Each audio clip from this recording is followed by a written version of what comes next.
नमस्कार साथियों, स्वागत है आपका हमारे यूट्यूब चैनल में। आज हम रीट एग्ज़ाम 2015-16 में जो एग्ज़ाम हुआ था उसमें हिंदी भाषा जो सेकंड के रूप में प्रयुक्त हुई थी उसके शिक्षण विधियों के 15 प्रश्न आपके सामने लेकर उपस्थित हैं। इससे पहले हमने हिंदी भाषा प्रथम में रूप जो प्रयुक्त हुई थी उसके 15 प्रश्न कल हमने पढ़ लिए थे। तो आज 15 प्रश्न है वो शिक्षण विधियों के पढ़ेंगे।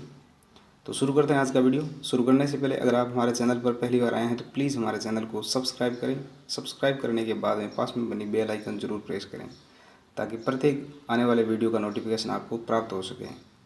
वीडियोज़ को ज़्यादा से ज़्यादा शेयर करें, लाइक करें और कमेंट करें। प्रश्न है पहला, निगमन विधि है। निगमन विधि कैसी विधि है? विकल्प है मनोवैज्ञानिक विधि, अमनोवैज्ञानिक विधि, कुछ कह नहीं सकते या उक्त में से कोई नहीं। तो निगमन विधि जो है वो अमनोवैज्ञानिक विधि मानी जाती है। पाठोपरांत मूल्यांकन किसे कहते हैं? पाठोपरांत, तो जब इस शब्द को हम तोड़ते हैं, संधि विच्छेद करते हैं तो इसका स्वरूप कुछ इस तरीके से बनता है, पाठ उपरांत। पाठ उपरांत यानी पाठ के उपरांत यानी पाठ के बाद में जो कुछ बताया जाता है वो पाठ उपरांत होता है।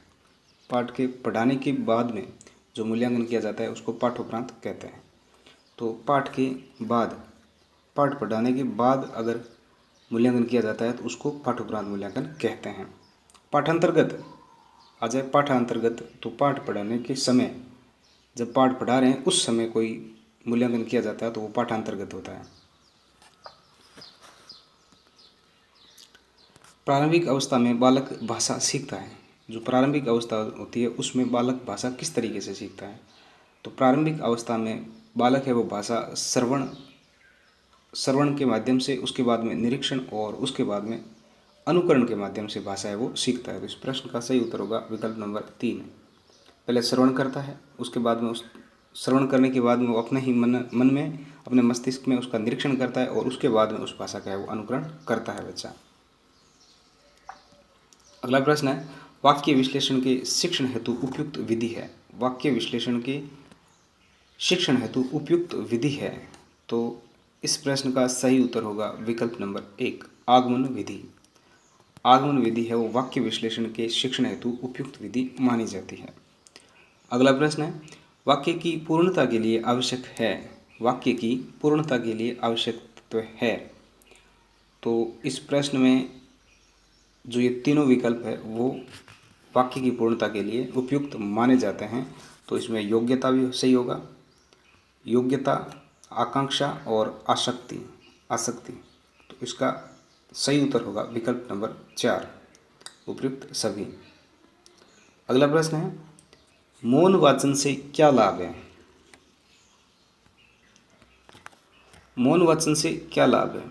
तो इस प्रश्न का सही उत्तर होगा विकल्प 1 और विकल्प 2। बोर्ड ने इसमें ए भी माना है और बी भी माना है। तो मौन वाचन से ठीक है, ज्ञान की वृद्धि तो होती है, उसके साथ साथ अवकाश के समय का भी सदुपयोग होता है।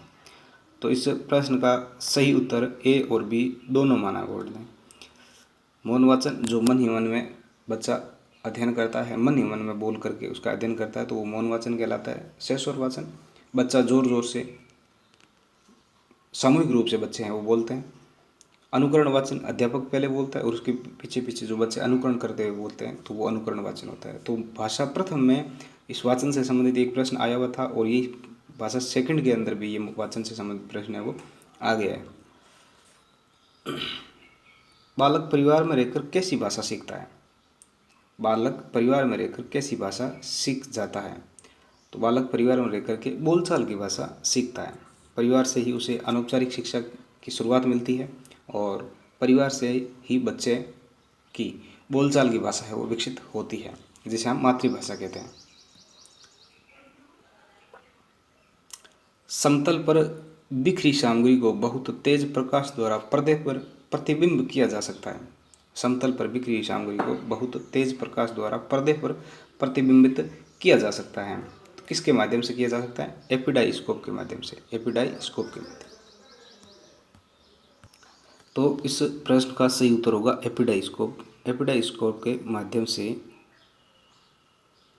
समतल पर बिखरी सामग्री को बहुत तेज प्रकाश द्वारा पर्दे पर है वो प्रतिबिंबित किया जा सकता है, प्रक्षेपित किया जा सकता है।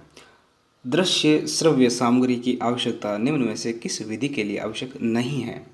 दृश्य श्रव्य सामग्री की आवश्यकता निम्न में से किस विधि में नहीं है, ये ध्यान करनी है।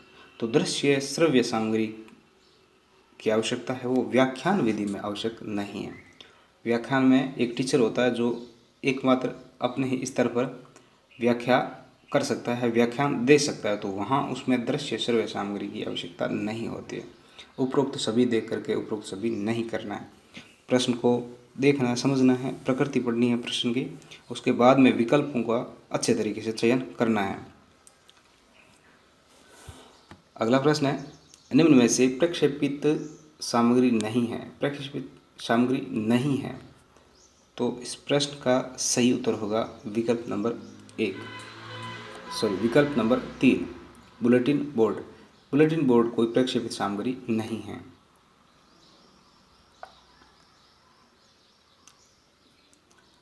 शिक्षण में सबसे महत्वपूर्ण कार्य है, शिक्षण में सबसे महत्वपूर्ण कार्य कौन से हैं? तो इस प्रश्न का सही उत्तर होगा विकल्प नंबर 2, उद्देश्य निर्धारण।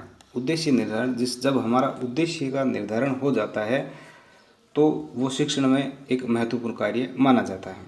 उद्देश्य निर्धारण होना जरूरी है, जब तक उद्देश्य निर्धारण नहीं होगा तब तक शिक्षण नहीं किया जा सकता।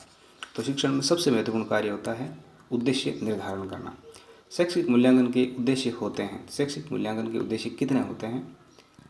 इस प्रश्न का सही उत्तर होगा विकल्प नंबर 3।